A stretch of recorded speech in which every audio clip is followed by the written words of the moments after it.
భావములోన బాహ్యమునందును గోవింద గోవిందాని కొలువవో మనసా భావములోన బాహ్యమునందును గోవింద గోవింద అని కొలువవో మనసా భావములోన బాహ్యమునందును గోవింద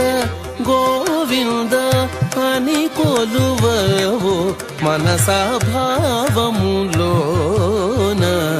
బాహ్యమునందును గోవింద గోవింద అని కొలువవో మనసా భావములోన